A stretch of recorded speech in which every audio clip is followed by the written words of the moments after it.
CP smart classes में एक बार फिर से आप सभी लोगों का बहुत बहुत स्वागत है। आज के इस वीडियो में हम लोग दिल्ली सल्तनत के बारे में डिस्कस करेंगे।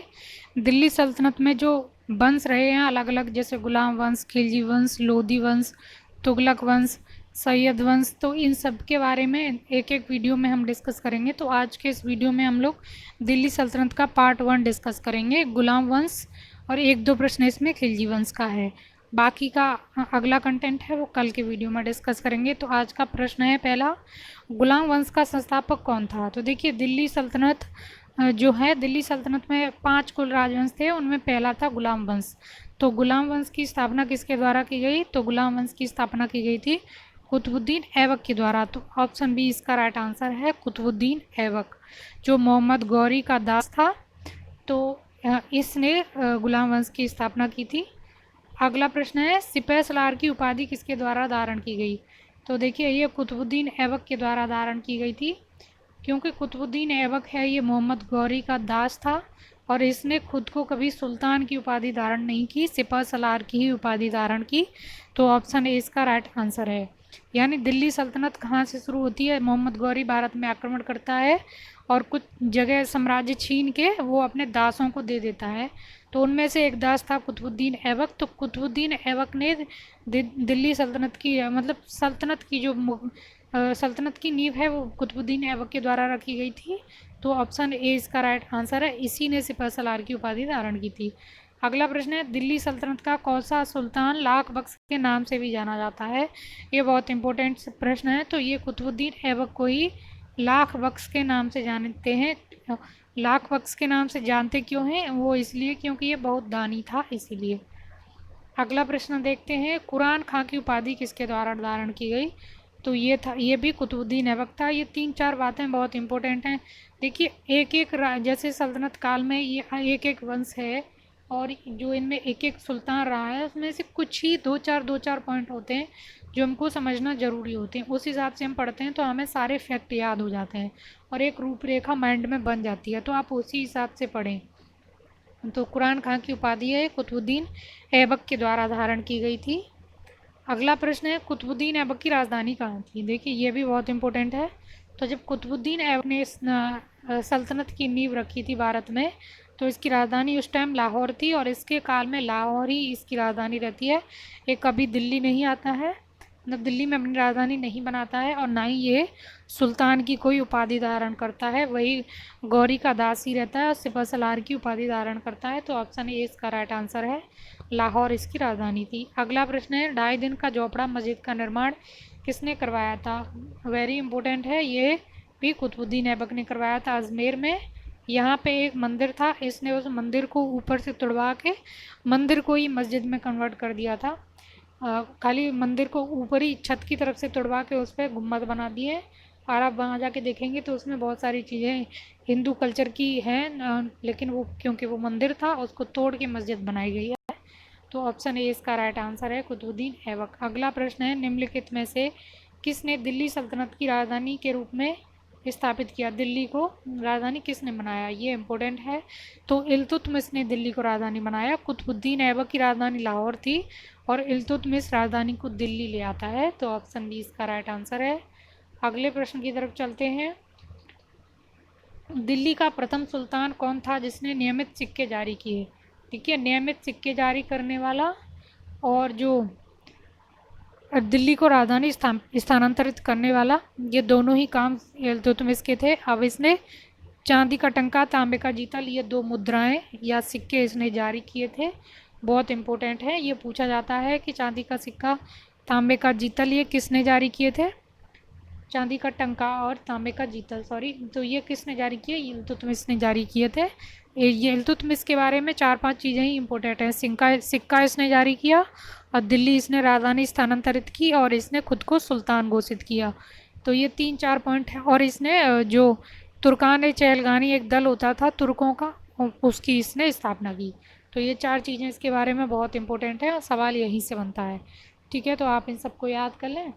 तो नियमित सिक्के इसी ने जारी किए। अगला प्रश्न देखते हैं, निम्नलिखित में से कौन दिल्ली सल्तनत की प्रथम महिला शासिका थी? देखिए, मध्यकाल में कई सारी महिला शासिकाएं रही हैं, तो रजिया सुल्तान थी, ये दिल्ली सल्तनत की पहली महिला और अंतिम महिला शासक थी। दिल्ली सल्तनत में एकमात्र महिला शासक रही है रजिया सुल्तान। बाकी ये अलग चांद, दुर्गावती, चांद बीबी ये भी रही हैं, लेकिन ये भी मध्यकाल से संबंधित हैं, पर ये दिल्ली सल्तनत से संबंधित नहीं है। अगला प्रश्न है, मंगोल आक्रमणकारी चंगेज खां भारत की उत्तरी पश्चिमी सीमा पर निम्न में से किसके काल में आया था? तो ये आया था आपका इल्तुतमिश के समय में। चंगेज खां ने भारत की ओर रुख किया था और सिंधु नदी के तट पर इसको देखा गया था और इसका दुश्मन था मकबरनी, उसका पीछा करते हुए ये आया था। और लेकिन जो इल्तुतमिश था वो बहुत कूटनीति से उसने काम लिया, मकबरनी को कोई सहायता नहीं दी और उसने मकबरनी ने एक दूत भेजा था सहायता मांगने के लिए, तो उसको मरवा दिया और इस तरह से चंगेज के आक्रमण से खुद को बचा लिया, क्योंकि चंगेज खां मकबरनी के ही पीछे भागते हुए आया था। अगला प्रश्न है, चंगेज खान का मूल नाम क्या था? तब तो चंगेज खां का मूल नाम था तेमुचिन, तो ऑप्शन सी इसका राइट आंसर है, तेमुचिन। अगला प्रश्न देखते हैं, रजिया बेगम को सत्ता से हटाने में किसका हाथ था? तो ये तुर्कों का हाथ था। तुर्कों को पसंद नहीं था कि महिला उनके ऊपर कोई शासन करे, तो तुर्कों ने उसको मरवा दिया था आखिर में, तो ऑप्शन सी इसका राइट आंसर है।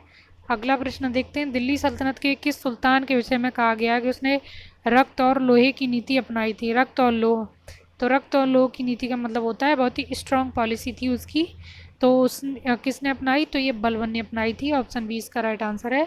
बहुत ही स्ट्रांग पॉलिसी थी इसकी राजत्व की, तो ऑप्शन बी इसका राइट आंसर है। ये सवाल पूछा जाता है।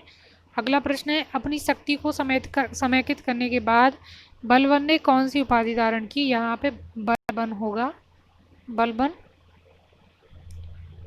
ने कौन सी उपाधि धारण की थी? तो ये उपाधि इसने धारण की थी जिले लाई, यानी खुद को ही इसने भगवान के बराबर घोषित कर दिया था, तो जिले लाई इसने उपाधि धारण की थी। अगला प्रश्न है, निम्नलिखित में से किसने भारत के प्रसिद्ध पारसी त्योहार नौरोज़ को प्रारंभ करवाया था? तो बलबन ने करवाया था, ऑप्शन बी इसका राइट आंसर है, बलबन। अगला प्रश्न है, निम्नलिखित सुल्तानों में से किसने गढ़मुक्तेश्वर की मस्जिद की दीवारों पर अपने शिलालेखों में स्वयं को खलीफा का सहायक कहा है? तो ये इम्पोर्टेंट है, बहुत इम्पोर्टेंट है।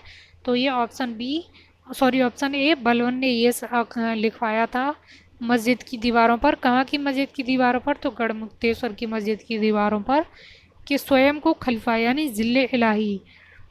अगले प्रश्न की तरफ देखते हैं, किसने खिलजी वंश की स्थापना की थी? तो खिलजी वंश की स्थापना की थी जलालुद्दीन फिरोज खिलजी, तो ऑप्शन ए इसका राइट आंसर है। अगला प्रश्न देखते हैं, कौन सा सुल्तान नया धर्म चलाना चाहता था किंतु उलेमा लोगों ने उसका विरोध किया? तो ऑप्शन ए इसका राइट आंसर है, ऑप्शन बी इसका राइट आंसर है, अलाउद्दीन। ये नया धर्म चलाना चाहता था, लेकिन उलेमा वर्ग के विरोध के कारण वो नहीं चलाया। उलेमा वर्ग ने बहुत ही नुकसान किया है भारतीय समाज में, मुस्लिम समाज का खासकर बहुत नुकसान किया है। सारी बुराइयां इन्हीं लोगों के द्वारा इंट्रोड्यूस की गई हैं। अगला प्रश्न है, दिल्ली के किस सुल्तान ने सिकंदर सानी की उपाधि धारण की थी? तो सिकंदर सानी की उपाधि धारण की थी अलाउद्दीन खिलजी ने, तो ऑप्शन बी इसका राइट आंसर है। ये उपाधि बहुत इंपॉर्टेंट है। अगला प्रश्न है, अलाउद्दीन खिलजी के प्रसिद्ध सेनापतियों में से किसकी मंगोल के विरुद्ध लड़ते हुए मृत्यु हुई? तो देखिए, ये हुई थी जफर खां की।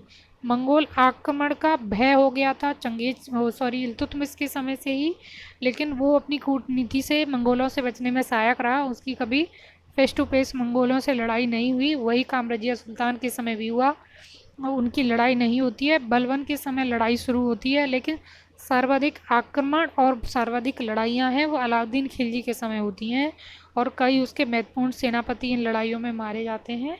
तो जो मंगोलों की जो लड़ाई हुई थी उसमें जफ़र खां की मृत्यु हो जाती है, तो ऑप्शन ए इसका राइट आंसर है। बाकी अगली कहानी आपको मैं कल के वीडियो में बताऊंगी। बहुत ही दिल्ली सल्तनत के बहुत ही इंपॉर्टेंट एमसीक्यू हैं ये, तो आप इन सबको रट लें। देखिए, ये दिल्ली सल्तनत और मध्यकाल, मुगल काल मैं इस चैनल पर पढ़ा रही हूँ, और पूर्व मध्यकाल जो छोटे छोटे राजवंश हैं वहाँ से बहुत इंपॉर्टेंट फैक्ट बनते हैं, वहाँ से बहुत सवाल बनते हैं। विजयनगर, पल्लव, चोल, चालुक्य, राष्ट्रकूट, पाल, प्रतिहार, गुर्जर प्रतिहार, चौहान, इन सबको मैं एक एक करके मैं पढ़ा चुकी हूँ क्रेजी कॉम्पिटिटर यूट्यूब चैनल पर, वो भी एमसीक्यू फॉर्म में, तो आप वहाँ जाके देख सकते हैं। आप वहाँ भी मुझे फॉलो कर सकते हैं। तो अगले वीडियो में आपसे फिर मिलते हैं, तब तक के लिए धन्यवाद।